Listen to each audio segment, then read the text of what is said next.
आज के लेक्चर में हम डिस्कस करेंगे बिजनेस इकोनॉमिक्स टी.वाई. बीकॉम सेमेस्टर 6 के टाइप्स और kinds of disequilibrium in balance of payment. इसके पहले हमने डिटेल लेक्चर डिस्कस किया था किसके ऊपर, structure of balance of payment. तो आई एम श्योर ये वीडियो आपने देखा होगा, अगर नहीं देखा है तो देख लीजिए क्योंकि ये इंपॉर्टेंट वीडियो है। अगर आपको बैलेंस ऑफ पेमेंट समझ में आएगा तभी आपको समझ में आएगा कि डिसइक्विलिब्रियम क्या होता है, डेफिसिट क्या होता है, सो दैट आपको ये लेक्चर्स ज़्यादा अच्छे से समझ में आए। ठीक है, उस वीडियो का लिंक या प्लेलिस्ट का लिंक मैं क्या करूँगा, डिस्क्रिप्शन में दे दूँगा, आप जाके देख लीजिए जो है structure of balance of payment. उसके बाद फिर क्या कीजिए, ये वीडियो कंटिन्यू कीजिए। ठीक है, अब देखो टाइप्स और kinds of disequilibrium. There are 4 types of disequilibrium. पहला जो है वो शॉर्ट रन डिसइक्विलिब्रियम है, दूसरा लॉन्ग रन, तीसरा साइक्लिकल और स्ट्रक्चरल। ये 4 मेजर टाइप्स हैं डिसइक्विलिब्रियम के। यहाँ पे जो है नोट्स डिटेल में हम लोग डिस्कस करेंगे, जो है मेक श्योर वीडियो लास्ट तक जरूर देखिएगा। सो अब डिसइक्विलिब्रियम क्या होता है वो हम लोग समझ लेते हैं, फिर एक एक पॉइंट क्या करेंगे इसलिए हम लोग डिस्कस करेंगे। ठीक है ना, जब हम लोग डिसइक्विलिब्रियम की बात करते हैं उसके पहले इक्विलिब्रियम क्या होता है। इक्विलिब्रियम बेसिकली क्या होता है, इक्वल। जैसे मान लीजिए एक्सपोर्ट जितना था उतना इंपोर्ट था, दोनों इक्वल था। 100 करोड़ एक्सपोर्ट था और 100 करोड़ क्या था, इंपोर्ट था। ठीक है, तो ये क्या हो गया, एक इक्विलिब्रियम लेवल आ गया। जैसे मान लीजिए हम लोग इक्विलिब्रियम पढ़े हैं ना, 12th में भी पढ़े हैं परफेक्ट कॉम्पिटिशन के अंदर, प्राइस डिटर्मिनेशन, जैसे demand is equal to supply, तो ये क्या है, एक इक्विलिब्रियम है। ठीक है, लेकिन यहाँ पे क्या दिया, डिसइक्विलिब्रियम, मतलब ये इक्विलिब्रियम नहीं होता है। ठीक है, तो ये डिसइक्विलिब्रियम क्या है, डिसइक्विलिब्रियम मतलब या तो एक्सपोर्ट ज़्यादा होगा और इंपोर्ट कम होगा, या तो इंपोर्ट ज़्यादा होगा एक्सपोर्ट कम होगा। जैसे एग्जाम्पल के तौर पे एक्सपोर्ट ज़्यादा होगा इंपोर्ट से, तो ये ए वाला केस क्या है, सरप्लस का केस है। तो ये वाला भी क्या है, डेफिसिट है। क्यों डेफिसिट है, क्योंकि यहाँ पे रिसीट, एक्सपोर्ट मतलब रिसिप्ट ज़्यादा है और पेमेंट क्या कम है, तो दैट इज अ डिसइक्विलिब्रियम। ठीक है, एक दूसरा सिनेरियो अगर हम लोग देखें तो यहाँ पे जो है, जैसे मान लीजिए एक्सपोर्ट क्या कम है, इंपोर्ट ज़्यादा है, तो ये वाला केस क्या है, डेफिसिट का केस है। क्यों, क्योंकि एक्सपोर्ट क्या है, कम है और पेमेंट क्या ज़्यादा है, तो डेफिसिट का केस है। तो ये वाला भी केस क्या है, डिसइक्विलिब्रियम। तो समझा what is disequilibrium. Disequilibrium when export is more than imports और export is less than import, ऐसा भी हो सकता है, दोनों इक्वल नहीं होते। तो ऐसा भी हम लोग बोलते हैं कि रिसिप्ट ज़्यादा है पेमेंट कम है, रिसिप्ट कम है पेमेंट ज़्यादा है, तो दोनों केस में क्या, डिसइक्विलिब्रियम। लेकिन ये जो टॉपिक हम लोग पढ़ेंगे ये डेफिसिट वाला केस कंसिडर करेंगे। रीज़न क्यों, क्योंकि जब हमारा सरप्लस, इकोनॉमी के अंदर जब हमारा सरप्लस होता है तो सरप्लस क्या होता है कि इकोनॉमी के लिए पॉजिटिव इम्पैक्ट करता है। बिकॉज अगर सरप्लस होगा तो हमारे पास रिसिप्ट ज़्यादा, मतलब हमारे पास रेवेन्यू ज़्यादा है, हम लोग उसको रिजर्व रख सकते हैं या फिर कहीं पे और इन्वेस्टमेंट कर सकते हैं, तो उससे अल्टीमेटली इकोनॉमी का फ़ायदा ही होगा, राइट। लेकिन अगर अपना एक्सपोर्ट कम है और इंपोर्ट ज़्यादा है, तो ये केस में क्या हो रहा है कि अपने पास रेवेन्यू इनकम कम है, पेमेंट बहुत ज़्यादा जा रहा है, तो ये वाला केस क्या है, डेफिसिट, जिसमें क्या करना पड़ेगा हमको, खर्चे जो ज़्यादा हो रहे हैं और अपने को इनकम तो कम आ रहा है, तो खर्चे को लेवल अप करने के लिए बोरो करना पड़ेगा, राइट। तो ये जो हम लोग पढ़ेंगे एक्सप्लेनेशन, वो डेफिसिट का ही केस कंसिडर करेंगे। तो पहला हम लोग क्या करते हैं, शॉर्ट रन और डिसइक्विलिब्रियम डिस्कस करते हैं। अच्छा, ये जो नोट्स है इसका नोट्स का लिंक मैं डिस्क्रिप्शन में दे दूँगा, वहाँ से जाके आप डाउनलोड कर लीजिएगा, या तो आप वेबसाइट पे मेरे पढ़ भी सकते हैं। ठीक है, मेरी जो वेबसाइट है वो imaduddin.educator.com है। ठीक है, शॉर्ट रन डिसइक्विलिब्रियम। अब अगर हम लोग शॉर्ट रन डिसइक्विलिब्रियम पढ़ रहे हैं तो क्या होता है शॉर्ट रन डिसइक्विलिब्रियम को हम लोग टेम्पररी डिसइक्विलिब्रियम बोलते हैं। ठीक है, डिसइक्विलिब्रियम मतलब क्या बताया कि एक्सपोर्ट क्या है, कम है, इंपोर्ट ज़्यादा है, मतलब रिसीट क्या है, कम है और पेमेंट क्या है, ज़्यादा है, तो ये डेफिसिट का केस है, तो डिसइक्विलिब्रियम है, मतलब इक्वल नहीं है दोनों। ठीक है, तो शॉर्ट रन डिसइक्विलिब्रियम को हम लोग क्या बोलते हैं, टेम्पररी डिसइक्विलिब्रियम। क्यों टेम्पररी डिसइक्विलिब्रियम बोलते हैं, क्योंकि शॉर्ट रन जो डिसइक्विलिब्रियम आता है वो थोड़े वक्त के लिए होता है, ज़्यादा टाइम के लिए नहीं होता है, specially max to max 2 years के लिए होता है, या 1 ईयर या 6 मंथ के लिए होता है। ठीक है, अब ये जो शॉर्ट रन डिसइक्विलिब्रियम हमारी इकोनॉमी के अंदर आता है, मतलब वो 1 साल के अंदर 2 साल के अंदर जहाँ पे सिचुएशन ऐसा होता है कि एक्सपोर्ट क्या हो गया है, कम हो गया और इंपोर्ट बहुत ज़्यादा हो गया, मतलब एक्सपोर्ट क्या हो रहा है कि डिक्लाइन हो रहा है, डिक्रीज़ हो रहा है, और इंपोर्ट्स क्या हो रहा है, इंक्रीज़ हो रहा है। ठीक है, क्यों इंक्रीज़ हो रहा है, क्योंकि एक्सपोर्ट हम लोग कर ही नहीं रहे, राइट, इसमें एक्सपोर्ट कम हो रहा है, इंपोर्ट ज़्यादा हो रहा है। तो ये वाला जो डिसइक्विलिब्रियम केस है ये थोड़े वक्त के लिए रहता है, 1 to 2 ईयर्स के लिए रहता है, और इसको हम लोग टेम्पररी डिसइक्विलिब्रियम बोलते हैं। नाउ अब ये जो डिसइक्विलिब्रियम है शॉर्ट रन, ये क्यों आता है, तो ये आता है जैसे एग्जांपल के तौर पे फेलियर ऑफ मॉनसून और natural calamities like floods, droughts, strike etcetera. मतलब हो सकता है कि भाई बारिश नहीं हुई हो, ठीक है, इसकी वजह से क्या होता है कि प्रोडक्शन नहीं होगा, और जब प्रोडक्शन नहीं होगा तो हमारा एक्सपोर्ट नहीं होगा। मैं यहाँ पे लिख के समझाता हूँ। जैसे मान लीजिए अगर मॉनसून नहीं हुआ तो हमारा जो उत्पादन है, जो आउटपुट है, जो प्रोडक्शन हो रहा है हमारा, ठीक है, वो प्रोडक्शन क्या हो जाएगा, डिक्रीज़ हो जाएगा। और जब प्रोडक्शन डिक्रीज़ हो जाएगा तो जो एक्सपोर्ट है वो भी क्या हो जाएगा, एक्स बोलेगा तो एक्सपोर्ट भी क्या हो जाएगा, डिक्रीज़ हो जाएगा। तो सर जब आउटपुट कम है और जो एक्सपोर्ट कम हो रहा है, लेकिन डिमांड तो बहुत ज़्यादा होगा, राइट। तो डिमांड किसका होगा, इंपोर्ट गुड्स का डिमांड क्या होगा, बढ़ जाएगा। तो अल्टीमेटली एक्सपोर्ट क्या हुआ, कम हो गया, इंपोर्ट क्या हो गया, बढ़ गया। तो यहाँ पे देखो लिखा है due to these reasons imports will increase. Imports क्या हो जाएगा, बढ़ जाएगा, और एक्सपोर्ट क्या हो जाएगा, डिक्रीज हो जाएगा। And further cause the short run disequilibrium in the balance of payment. और थोड़े जो शॉर्ट रन में क्या होता है कि जो बैलेंस ऑफ पेमेंट है उसके अंदर क्या हो जाएगा, डिसइक्विलिब्रियम हो जाएगा, राइट। अब ये जो शॉर्ट रन डिसइक्विलिब्रियम है, ये जो है कोई सीरियस प्रॉब्लम नहीं क्रिएट, मतलब ये सीरियस प्रॉब्लम नहीं है। रीज़न ये है क्योंकि ये शॉर्ट रन के लिए होता है, तो इससे हम लोग क्या कर सकते हैं, रिजॉल्व कर सकते हैं, इससे हम लोग ओवरकम हो सकते हैं कि इस प्रॉब्लम से, शॉर्ट रन डिसइक्विलिब्रियम से। अब इसको कैसे करेंगे, इसका सबसे मेन रीज़न है कि अगर हम लोग को शॉर्ट रन डिसइक्विलिब्रियम ख़त्म करना है, मतलब एक्सपोर्ट कम हो रहा है, इंपोर्ट ज़्यादा हो रहा है, तो इस केस में दोनों को लेवल अप करने के लिए गवर्नमेंट क्या करेगा, बोरो करेगा। क्या करेगा, बोरो करेगा मनी, ठीक है। और जिससे क्या कर सकता है, short run disequilibrium level up कर सकता है। यहाँ पे लिखा है short run disequilibrium can be corrected through the short term borrowing. मतलब पैसा बोरो करता है, ठीक है, पैसा उधार लेके क्या कर सकता है, मतलब दोनों को लेवल अप कर सकता है। बेसिकली रेवेन्यू, यहाँ पे रिसिप्ट कम है, पेमेंट ज़्यादा है, तो दोनों को करने के लिए गवर्नमेंट क्या कर सकता है, बोरो कर सकता है, राइट। तो इसको रिजॉल्व करने के लिए, तो now you understand short run disequilibrium को टेम्परेरी डिसइक्विलिब्रियम बोलते हैं। प्लस ये जो शॉर्ट रन डिसइक्विलिब्रियम होता है वो 1 to 2 ईयर्स के लिए मैक्स रहता है, मतलब इतने साल के लिए रहता है, 2 साल के लिए। और ये जो शॉर्ट रन डिसइक्विलिब्रियम है, ये कोई सीरियस प्रॉब्लम नहीं है इकोनॉमी के लिए, इससे हम लोग ओवरकम हो सकता है, इसको रिजॉल्व कर सकते हैं। कैसे, बोरो करके, ठीक है, फंड्स बोरो करके, शॉर्ट टर्म बोरोइंग करके हम लोग क्या कर सकते हैं, इसको रिजॉल्व कर सकते हैं। अच्छा, ये क्यों short run equilibrium, short run disequilibrium क्यों होता है, क्योंकि failure of monsoon, natural calamities, flood etcetera, strike अगर हो गया अचानक से तो उसकी वजह से भी होता है। जैसे अपना किसान का स्ट्राइक गए थे, जब भी किसान जो फार्मर का जो एक्ट था उसमें कुछ चेंजेस हुए थे, लॉज के अंदर चेंजेस हुए थे, जिसकी वजह से बहुत सारे स्ट्राइक पे गए थे, तो उसकी वजह से थोड़ा इम्पैक्ट तो पड़ा था, ठीक है। वैसे तो उस टाइम पे कोविड था, तो बट फिर भी इम्पैक्ट पड़ा था। अगर वैसे स्ट्राइक हो जाए, ठीक है, या तो फिर बिजनेस का स्ट्राइक कुछ हो जाए, तो अल्टीमेटली फैक्ट्रीज बंद रहे तो प्रोडक्शन नहीं होगा, तो उसकी वजह से क्या होगा, आउटपुट नहीं, मतलब प्रोडक्शन नहीं होगा, तो अल्टीमेटली सप्लाई तो होगा ही नहीं, है ना। तो वो सारे केसेस एग्जाम्पल ले सकते हैं, ठीक है। सो आई एम श्योर आपको समझा होगा शॉर्ट रन डिसइक्विलिब्रियम। नाउ अब हम लोग डिस्कस करते हैं long run disequilibrium. Long run को हम लोग क्या बोलते हैं, सेकुलर डिसइक्विलिब्रियम। अब ये जो है सेकुलर डिसइक्विलिब्रियम है, इस सेकुलर बेसिकली लॉन्ग टर्म के लिए जो कंटिन्यूस होता है, ठीक है, लॉन्ग टर्म के लिए उसको हम लोग सेकुलर यूज़ करते हैं। Now long term disequilibrium also called secular disequilibrium. Long run disequilibrium occurs for a long period of time. जब शॉर्ट रन 1 से 2 साल के लिए रहता है, तो लॉन्ग रन कितने टाइम के लिए रहेगा। इट रिफर्स कंटिन्यूस डेफिसिट और a surplus in the balance of payment of a country. मैंने आपको एग्जांपल स्टार्टिंग में बोला था, अगर एक्सपोर्ट ज़्यादा है और इंपोर्ट कम है तो ये क्या सरप्लस का केस है। अगर एक्सपोर्ट कम है, इंपोर्ट ज़्यादा है, तो ये क्या है, डेफिसिट का केस है। दोनों के केस में क्या हो रहा है, डिसइक्विलिब्रियम है। तो यहाँ पे एग्जांपल दिया, it refers to continuous deficit or surplus in the balance of payment of country. मतलब डिसइक्विलिब्रियम होता है इकोनॉमी के अंदर, ठीक है, कंट्री के इकोनॉमी का बैलेंस ऑफ पेमेंट के अंदर, ठीक है। A continuous disequilibrium for a long period of time may cause a chronic, that is long period, and the serious disequilibrium in the balance of payment। और ये serious disequilibrium है। Short run serious disequilibrium नहीं है कि उसको resolve कर सकते हैं, बट लॉन्ग रन को रिजॉल्व करना बहुत डिफिकल्ट होता है, ठीक है। अब ये लॉन्ग रन डिसइक्विलिब्रियम क्यों आता है, मतलब क्यों होता है, continuous increase in demand for imports, import goods के डिमांड बढ़ रही, बहुत ज़्यादा बढ़ेंगे, ठीक है।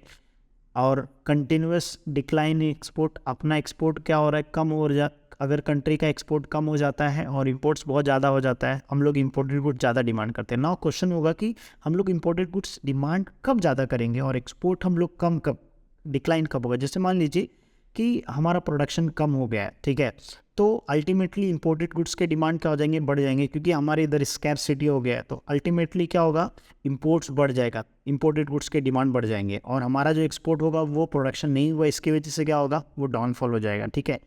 तो इसमें एक कंट्री का होता है दूसरी कंट्री पे रिले हो जाएगा, डिपेंड हो जाएगा, ठीक है, लेकिन हर कंट्री ट्राई करता है ऐसा सिचुएशन ना हो, ठीक है। कंटिन्यूस इंक्रीज इन पॉपुलेशन, बहुत ज़्यादा पॉपुलेशन हो गया, इसकी वजह से क्या है कि डिमांड जो बढ़ रही है इंपोर्टेड गुड्स के वो क्या हो रहा है, बढ़ गए, मतलब उसके डिमांड इंपोर्टेड गुड्स के वो बढ़ गए, तो उसकी वजह से भी क्या हो जाएगा, लॉन्ग रन डिसइक्विलिब्रियम होगा। Increase in the price of imports, ठीक है, examples increase in oil price etcetera. अब देखो कुछ ऐसे प्रोडक्ट है जिसको अपने को इंपोर्ट्स करना ही पड़ेगा, ठीक है, उसके अलावा कोई ऑप्शन नहीं है, राइट, तो वो केस में क्या हो रहा है कि अपना इंपोर्ट्स अल्टीमेटली वो तो इसेंशियल हो गया, आ गया उसमें, अब तो हम लोग वो इंपोर्ट करने वाले हैं, अगर उसकी प्राइस बढ़ जाएगा तो अल्टीमेटली क्या होगा कि लॉन्ग रन डिसइक्विलिब्रियम हो सकता है कि इंपोर्ट ज़्यादा है और एक्सपोर्ट कम है, राइट, ये सारे रीजन्स है एक्सपोर्ट बढ़ने के, ठीक है।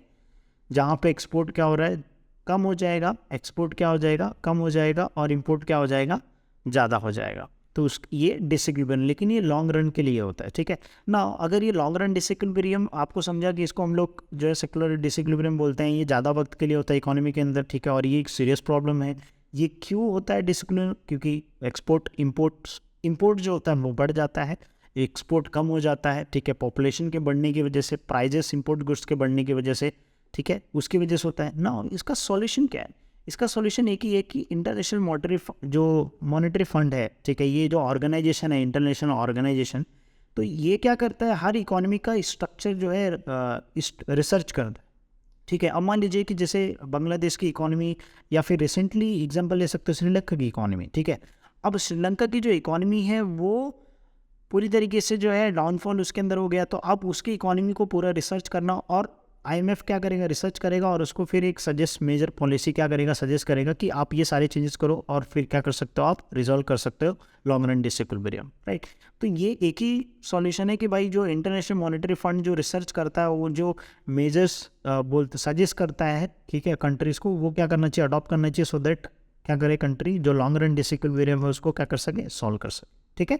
Now I hope you understand कि लॉन्ग रन डिसइक्विलिब्रियम क्या होता है, ठीक है। अब हम डिस्कस करते हैं साइक्लिकल डिसइक्विलिब्रियम। देखो साइक्लिकल डिसइक्विलिब्रियम क्या होता है बैलेंस ऑफ पेमेंट के अंदर, कि इकोनॉमी के अंदर जो फ्लक्चुएशन होता है, इकोनॉमी के अंदर जो अप्स एंड डाउन होता है, ठीक है, उसको हम लोग बोलते हैं साइक्लिकल। साइक्लिकल बेसिकली क्या होता है, इकोनॉमी के एक अच्छे दिन आ गए, इकोनॉमी के जो है बुरे दिन आ गए, मतलब इकोनॉमी के अंदर हो सकता है कि प्रोडक्शन बहुत ज़्यादा हो, एम्प्लॉयमेंट्स बहुत ज़्यादा हो, या इनकम बहुत ज़्यादा हो, आउटपुट बहुत ज़्यादा हो, ठीक है, ये अच्छे दिन है, ठीक है।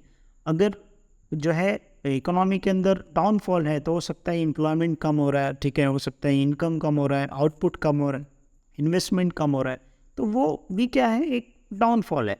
तो इकोनॉमी के अंदर जो फ्लक्चुएशन होता है, जो अप्स एंड डाउन होते हैं, ठीक है, उसकी वजह से जो डिसइक्विलिब्रियम आता है उसको हम लोग क्या बोलते हैं, साइक्लिकल डिसइक्विलिब्रियम। अपने S1 में पढ़ा भी रहेगा, एक टॉपिक है phases of trade cycle. Phases of trade cycle, there are 4 phases. पहला जो फेस है प्रॉस्पेरिटी है, रिसेशन, दूसरा रिसेशन है, तीसरा डिप्रेशन, और चौथा रिकवरी। इस तरीके से देखो अपने डायग्राम्स पढ़ा रहेगा। ऐसे इकोनॉमी के अंदर क्या होता है, डायग्राम बना रहता है। ये वाला जो फेस है ये प्रॉस्पेरिटी वाला है, ठीक है। ये क्या हो रहा है कि रिसेशन वाला है। ये वाला पार्ट क्या है, डिप्रेशन। ये वाला पार्ट क्या है, रिकवरी वाला पार्ट है ना। और फिर यहाँ पे प्रॉस्पेरिटी। तो इकोनॉमी के अंदर क्या होता है, फ्लक्चुएशन होते रहता है, ठीक है, बिजनेस अप्स एंड डाउन होता है। तो कभी जो है प्रॉस्पेरिटी होगा, कभी रिसेशन होगा, कभी डिप्रेशन होगा, कभी रिकवरी होगा। अब कोविड में क्या हो रहा था, डिप्रेशन रिसेशन में जा रहा था इकोनॉमी, तो उसकी वजह से गवर्नमेंट ने ढेर सारा पैसा इंजेक्ट किया, बर्न किया मार्केट में, सो दैट वापस से वो रिकवरी फेस करे, राइट। तो यहाँ तक आपको समझ में आया कि साइक्लिकल डिसइक्विलिब्रियम बेसिकली इकोनॉमी के अंदर, हर कंट्री के अंदर इकोनॉमी के अंदर फ्लक्चुएशन होता है, ठीक है, जो बिजनेस के अप्स एंड डाउन होते हैं, जिसको हम लोग पढ़े हैं SY में, फेसेस ऑफ ट्रेड साइकिल, ठीक है, जिसमें 4 फेसेस होते हैं, प्रॉस्पेरिटी, रिसेशन, डिप्रेशन और रिकवरी, ठीक है। अभी चारों फेसेस की वजह से कैसे इकोनॉमी के अंदर डिसइक्विलिब्रियम होता है, जैसे मान लीजिए प्रॉस्पेरिटी लेवल जो होता है उसके अंदर इकोनॉमी के अंदर जो इनकम होता है वो क्या होता है, बहुत ज़्यादा बढ़ जाता है, इवन प्राइसेस भी क्या होते हैं, इंक्रीज होते हैं। तो ये जो प्रॉस्पेरिटी पीरियड होता है, इस पीरियड में क्या होता है कि इनकम्स और प्राइजेस राइज होते हैं, मतलब बढ़ते हैं, और उसकी वजह से rise in income would increase the imports. जब इनकम बढ़ेगा तो लोग इम्पोर्टेड गुड्स का डिमांड क्या करेंगे, बहुत ज़्यादा करेंगे, और जब इम्पोर्टेड गुड्स का डिमांड अल्टीमेटली ज़्यादा करेंगे तो प्राइस भी क्या होगा, उसका बढ़ जाएगा, और इसकी वजह से एक्सपोर्ट क्या हो जाएगा, कम हो जाएगा। इसका मतलब ये हुआ एक्सपोर्ट जो होगा वो कॉस्टली बन जाएगा, महंगा हो जाएगा, और इम्पोर्ट्स विल बिकम चीपर। तो जब प्रॉस्पेरिटी लेवल होता है तो उस टाइम पे इंपोर्टेड गुड्स का डिमांड बहुत ज़्यादा होता है, because imports become the cheaper as compare to export. ठीक है, तो ये वाले लेवल पे क्या हो रहा है कि एक्सपोर्ट क्या हो रहा है, कम हो रहा है। ठीक है, एक्सपोर्ट डाउनफॉल हो रहा है, इंपोर्ट क्या हो रहा है, बढ़ रहा है। मतलब क्या हो रहा है कि एक्सपोर्ट कम है किससे, इंपोर्ट से। इंपोर्ट बहुत ज़्यादा आ रहा है तो क्या हो गया, इकोनॉमी के अंदर डिसइक्विलिब्रियम, डेफिसिट हुआ कि नहीं, डेफिसिट हुआ, राइट। अगेन अगर हम लोग ये रिसेशन पीरियड और डिप्रेशन वाला पीरियड लें तो ये वाले पीरियड में इवन रिकवरी में भी बोल सकते हैं कि डिप्रेशन पीरियड और recession period income price fall. जब इनकम प्राइस फॉल होगा तो लोग डिमांड क्या करेंगे, इंपोर्टेड गुड्स का कम करेंगे। ठीक है, और उसकी वजह से fall in income would reduce the imports. ठीक है, and due to fall in demand, fall in price, और डिमांड जब कम होगा तो अल्टीमेटली क्या होगा, प्राइस भी कम होगा और एक्सपोर्ट क्या होगा, इंक्रीज होगा। अब यहाँ पे क्वेश्चन आपका आएगा कि सर एक्सपोर्ट क्यों इंक्रीज हो रहा है, क्योंकि जब रिसेशन पीरियड आया है, जब डिप्रेशन पीरियड आया, तो उस केस में जो इंपोर्ट्स हैं, ठीक है, अब इंपोर्ट्स क्या हो गए, महंगे हो गए। ठीक है, दैट विल बिकम कॉस्टलियर, और जो एक्सपोर्ट है वो क्या हो रहा है कि सस्ता पड़ रहा है। ठीक है, तो अल्टीमेटली फॉरेन कंट्रीज में जो डिमांड है प्रोडक्ट का वो क्या हो जाएगा, बढ़ेगा, क्योंकि प्राइजेस, अभी ये रिसेशन डिप्रेशन का एक ऐसा सिचुएशन होता है जहाँ पे इकोनॉमी के अंदर जो प्राइजेस होते हैं वो अल्टीमेटली कम हो जाते हैं। जब प्राइसेस कम हो जाए तो बाहर कंट्रीज़ के जो डिमांड होते हैं वो क्या होते हैं, बढ़ जाते हैं, क्योंकि एक्सपोर्ट क्या हो जाएगा, उनके लिए चीपर हो जाएगा, एंड अपना कंट्री क्या हो जाएगा, एक्सपोर्ट बहुत ज़्यादा करे, एक्सपोर्ट जो होगा वो क्या करेगा, इंक्रीज कर देगा, and this will cause the surplus in balance of payment. तो सिर्फ ये समझना है कि कॉस्टली कब होगा और जो है चीपर कब होगा। इसके लिए जो है आप मेरे पुराने वीडियोज़ देखेंगे तो आपको समझ में आ जाएगा थोड़ा। ठीक है, business cycle cause the disequilibrium due to cyclical changes, जैसे income, price, employments and output change होने की वजह से क्या होता है कि डिसइक्विलिब्रियम होता है। जैसे मैंने बताया कि इकोनॉमी के अंदर क्या होता है, अप्स एंड डाउन फ्लैक्चुएशन होता है, जिसमें आउटपुट घटता है, बढ़ता है, फिर एम्प्लॉयमेंट घटता है, बढ़ता है, फिर आउटपुट कम ज़्यादा होता है, प्राइजेस भी कम ज़्यादा होते हैं, मतलब राइज एंड फॉल होते हैं, इनकम्स राइज एंड फॉल होता है। उसकी वजह से क्या होता है, इंपोर्ट्स का भी ज़्यादा होगा, एक्सपोर्ट का भी ज़्यादा होगा, कभी एक्सपोर्ट कम होगा, इंपोर्ट ज़्यादा होगा, तो ये डिसइक्विलिब्रियम क्रिएट करता है इकोनॉमी के अंदर। ठीक है, moreover the pattern duration business cycles is are different from countries to country. हर कंट्री का अलग अलग पैटर्न होता है, डिफरेंट साइक्लिकल। अब ये इसलिए बोला गया है क्योंकि साइक्लिकल इकोनॉमिक जो डिसइक्विलिब्रियम होता है इकोनॉमी के अंदर, उसका कोई करेक्टिव मेजर्स नहीं है, यूनिफॉर्म करेक्टिव मेजर्स नहीं है। क्यों? क्योंकि जैसा हम लोग ने इसमें पढ़ा था कि लॉन्ग रन में कि आईएमएफ पॉलिसी सजेस्ट करता है, शॉर्ट रन में क्या करता है, बोरोइंग कर लेता है इकोनॉमी जो है, इकोनॉमी को शॉर्ट रन डिसइक्विलिब्रियम कम करने के लिए। लेकिन साइक्लिकल में क्या होता है कि as per the situation government क्या करता है या इकोनॉमी के अंदर क्या करते हैं कि पॉलिसिक्स, जैसे फिजिकल पॉलिसी हो गया, मॉनेटरी पॉलिसी हो गया, या फिर बोरोइंग होएगा, डिपेंड्स सिचुएशन के ऊपर करता है कि इसको करेक्ट करने के लिए इकोनॉमी के अंदर क्या कर। जैसे कोविड के टाइम पे गवर्नमेंट ने ढेर सारा अमाउंट कैश क्या किया था, इकोनॉमी के अंदर बर्न किया था, जिसमें बिजनेस इन्वेस्टमेंट बढ़े, सो दैट बिजनेस सेटअप हो, वापस से इकोनॉमी पेस पे आए। तो अलग अलग मेजर्स जो है गवर्नमेंट कर लेता है। ठीक है ना, अब हम लोग डिस्कस करते हैं स्ट्रक्चरल डिसइक्विलिब्रियम।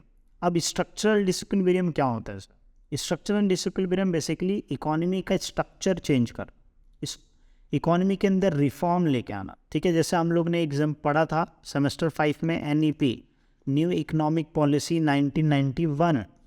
तो इसके अंदर क्या हुआ था, LPG लेके आया गया था, मतलब लिबरलाइजेशन, प्राइवेटाइजेशन, ग्लोबलाइजेशन। तो ये क्या था, इकोनॉमिक रिफॉर्म था। तो जब इकोनॉमिक रिफॉर्म होता है तो उसकी वजह से भी क्या होता है, डिसइक्विलिब्रियम होता है, क्योंकि एक्सपोर्ट और इंपोर्ट कम ज़्यादा हो जाते हैं। ठीक है, जैसे एग्जांपल के तौर पे देखो, structure disequilibrium is caused by the structure change in the economy of a country. Country का इकोनॉमी का अगर स्ट्रक्चर आप चेंज करोगे तो उसकी वजह से क्या होता है, जो डिसइक्विलिब्रियम होता है उसको हम लोग क्या बोलते हैं, स्ट्रक्चरल डिसइक्विलिब्रियम। स्ट्रक्चरल डिसइक्विलिब्रियम में भी change due to change in taste, fashion, income, technology के अंदर अपग्रेडेशन होगा तो बहुत ज़्यादा प्रोडक्शन हो सकता है, या फिर जो कंट्री अडॉप्ट नहीं करेगा टेक्नोलॉजी उसका प्रोडक्शन बहुत कम हो सकता है, कि इनकम के ऊपर डिपेंड होता है फैशन। ये चेंजेस हो जाते हैं और उसकी वजह से क्या होता है कि डिसइक्विलिब्रियम। दिस स्ट्रक्चर चेंज में effect the imports and export thereby the balance of payment. अब जैसे यहाँ पे बताया कि अगर लोगों का इनकम बढ़ जाता है तो वहाँ पे क्या होता है कि इंपोर्टेड गुड्स का डिमांड बढ़ जाएगा, तो अल्टीमेटली इंपोर्ट बढ़ रहा है, एक्सपोर्ट कम हो रहा है, तो डिसइक्विलिब्रियम लेके आ रहा है, राइट। वहीं पे ये सेम एग्जांपल है कि इनकम और टेक्नोलॉजी, फैशन, ये सब टेस्ट हैबिट, प्रेफरेंस चेंज होने की वजह से क्या होता है कि इकोनॉमी के अंदर एक्सपोर्ट और इंपोर्ट कम ज़्यादा होता है, इफेक्ट होता है उसके ऊपर, और डिसइक्विलिब्रियम होता है। If a foreign country demands decline, अगर फॉरेन कंट्री का जो डिमांड है अगर डिक्लाइन हो रहा है due to change in taste, fashion, habits, export will decline. क्योंकि हमारा, जैसे मान लीजिए हम लोग फॉरेन कंट्री है, ठीक है, दूसरे कंट्री के लिए फॉरेन कंट्री है, और दूसरी कंट्री हमारे लिए क्या फॉरेन कंट्री, अगर उनका डिमांड चेंज हो रहा है मतलब वो लोग हमसे इंपोर्ट नहीं करेंगे, ठीक है, जब मतलब अल्टीमेटली क्या होगा कि एक्सपोर्ट कम हो जाएगा, और जब एक्सपोर्ट कम हो जाएगा तो अल्टीमेटली क्या होगा, इकोनॉमी के अंदर डिसइक्विलिब्रियम हो जाएगा, ठीक है। If a country supply reduce, अगर कंट्री का सप्लाई रिड्यूस हो जाता है मतलब अल्टीमेटली वो एक्सपोर्ट नहीं करेगा, ठीक है, due to XYZ reason, climate condition, natural conditions, ठीक है, वॉर की वजह से या शॉर्टेज होने की वजह से, ठीक है, या लेबर स्ट्राइक, तो अल्टीमेटली अगर एक्सपोर्ट कम हो जाएगा, इंपोर्ट तो अल्टीमेटली क्या होगा, ज़्यादा हो जाएगा। सो इंपोर्ट बढ़ गया और एक्सपोर्ट क्या हो गया, कम हो गया, क्योंकि ये सारे रीजंस की वजह से, तो भी क्या होता है इकोनॉमी के अंदर जो है डिसइक्विलिब्रियम होता है। For example, if foreign demand of India jute product decline because of some substitution. अच्छा, स्ट्रक्चरल डिसइक्विलिब्रियम ये भी होता है कि सब्स्टिट्यूशन इफेक्ट होता है, मतलब कोई ऐसा प्रोडक्ट जिसका सब्स्टिट्यूशन अगर अवेलेबल हो तो अल्टीमेटली उसका डिमांड क्या हो जाएगा, कम हो जाएगा, ठीक है। अभी जैसे मान लीजिए कि प्लास्टिक का जो जूट है उसके जगह पे प्लास्टिक यूज़ होने लग गया, तो अल्टीमेटली क्या होगा, उसका डिमांड कम हो गया, तो हमारा एक्सपोर्ट जो होगा जूट का वो भी क्या हो जाएगा, कम हो जाएगा जूट प्रोडक्ट का, क्योंकि उस जूट प्रोडक्ट के जगह पे सब्स्टिट्यूशन अवेलेबल है, प्लास्टिक के बहुत सारे प्रोडक्ट आ गए, राइट। तो there will be a disequilibrium, क्यों, क्योंकि हमारा जूट का एक्सपोर्ट क्या हो गया है, एक्सपोर्ट कम हो गया है। क्यों कम हो गया, क्योंकि सब्स्टिट्यूशन आ गया उसका, तो अल्टीमेटली क्या होगा, डिसइक्विलिब्रियम होगा हमारे इकोनॉमिक बैलेंस ऑफ पेमेंट के अंदर। सो आई होप आपको समझा होगा कि what is structural disequilibrium, what is cyclical disequilibrium, what is long run disequilibrium, what is short run disequilibrium. And अगर आपके कुछ क्वेश्चंस होंगे, let me know in comment section, I will definitely sure reply you in comment section. चलो मिलते हैं next video में।